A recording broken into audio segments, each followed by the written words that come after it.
Muli po ay magandang araw sa ating lahat at tayo po ay muli nagkasama-sama.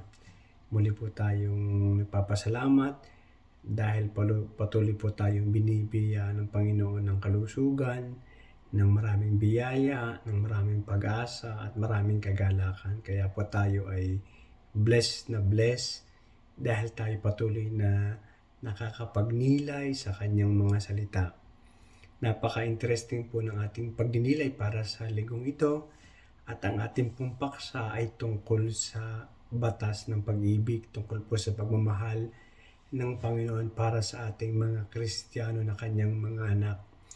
At para po patuloy natin pagnilayan ang kanyang salita, atin pong basahin ang mabuting balita ayon kay San Juan. Nang panahong iyon, sinabi ni Jesus sa kanyang mga alagad, "Kung paano iniibig ako ng Ama, gayon din naman iniibig ko kayo. Manatili kayo sa aking pag-ibig. Kung tinutupad ninyo ang aking mga utos, mananatili kayo sa aking pag-ibig. Tulad ko, tinutupad ko ang utos ng aking Ama at ako'y mananatili sa kanyang pag-ibig. Sinasabi ko sa inyo ang mga bagay na ito upang makapaghati kayo sa kagalakan ko at malubos ang inyong kagalakan. Ito ang aking utos.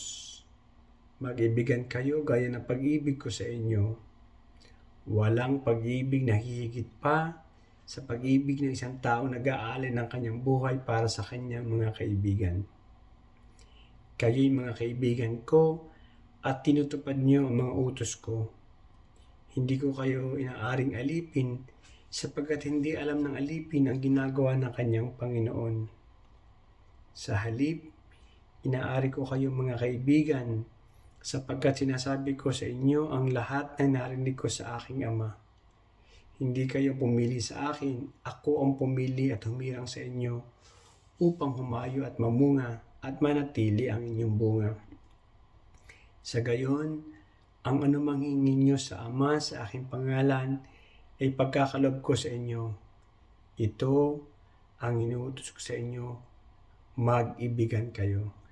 Napakalinaw po ng mensahe ng ating Panginoon tungkol sa kanyang kautusan, tungkol sa kanyang commandment na magmahalan. Alam niyo po, sa ating buhay, sa ating society, napakahalaga po ng mga komandamento, ng mga commandments, ng mga batas. To give you an example, ito pong mga batas sa ating society ay mahalaga upang manatili ang kapayapaan, upang manatili ang kayusan, upang manatili ang order sa ating society. At ito po ay for the common good na tinatawag, kaya po tayo ay may mga batas sa ating lipunan. Alam niyo po, bibigyan ko po kayo ng certain example ng mga reality ng mga batas dito sa Europe. Sa France po, para maayos nila ang kanilang society, meron po silang 7,000 laws sa society nila. Instead po sa Germany, meron po silang 5,500 laws, existing laws. Sa Great Britain po, sa UK, meron po silang 3,000 batas. At dito po sa Italy, meron po tayong 150,000 laws para ma-maintain ang kaayusan sa ating lugar.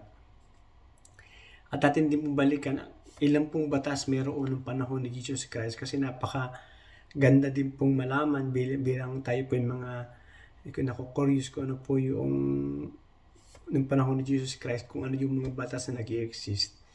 Doon po sa Hebrew tradition, nung panahon po ni Jesus Christ, mayroon pong 613 na batas.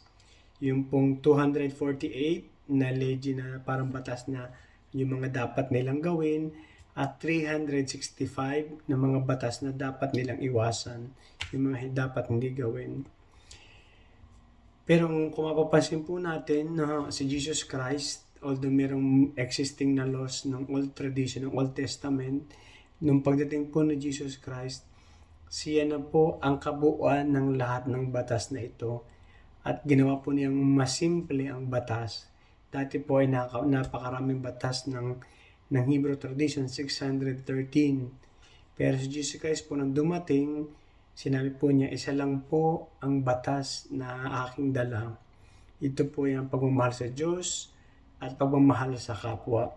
So kung niyo po mapapansin, kahit sa ating pagbasa ngayon, ang kanya pong kautusan ay magmahalan tayo. At dahil po sa pagmamahal na ito, tayo po ay nagiging kaibigan niya. Yung pong pagiging intimate na bilang kaibigan, yung po ay mangyayari lamang kung ang dalawang tao ay close, kung yung dalawang tao ay nagmamahalan. So, yung pong friendship na tinatawag, yung pong ating tawag dito, ang ating ugnayan sa Panginoon bilang tayo kanyang mga kaibigan ay nangyari lang po dahil sa kanyang pagmamahal. So, ang kanya pong ipinagbibilin sa atin bilang kanyang commandment na tayo din po among us ay magmahalan. Katulad po ng pagmamahal ng kanyang Ama sa ating lahat. So, napakalinaw po ng pagmamahal na inuutos sa atin ng Panginoon. Ngayon naman po, baka meron kayong question sa akin na pwede yung sabihin, brother, paano naman yung mga manifestations of love? Paano namin isasabuhay yung sinasabi ni Jesus Christ na magmahalan kayo? Ano ba yung mga manifestation? Ano ba yung mga actions na pwede natin gawin? Ano po? Yung pong ating pagmamahal na galing sa Panginoon, tayo po ay natanggap natin yung pagmamahal ng Diyos sa atin.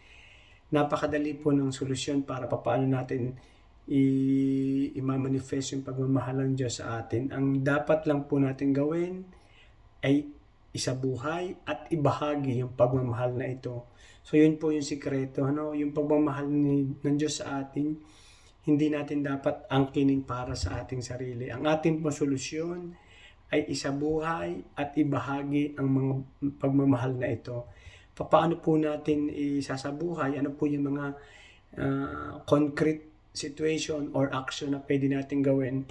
Tatlo po yung naisip ko na parang pagbibigay, pagsishare ng ating pagmamahal ng Diyos para sa atin. Ang una po ay pagbibigay ng respeto. Kasi bago po natin magkaroon ng pagmamahal sa iba, kailangan po tayo maging just. At sa pamamagitan po ng pagiging just, tayo po ay respectful sa ibang tao, regardless po ng kanyang sex, or gender, or pinanggalingan, kulay ng balat, babae o lalaki, matanda o bata, lahat po natin sila dapat ay irespeto. Yun po ang una nating manifestation ng pagmamahal. Respetuhin ang bawat isa. Kasi natanda po natin na nakikita natin ang mukha ni Jesus Christ sa mukha ng bawat tao, sa mukha ng bawat persona. So yun po yung base. Una ay respetuhin ang dignity ng bawat isa. Ano po ang isa pang manifestation? Give your heart. Sa lahat po ng ating ginagawa, put your love on it.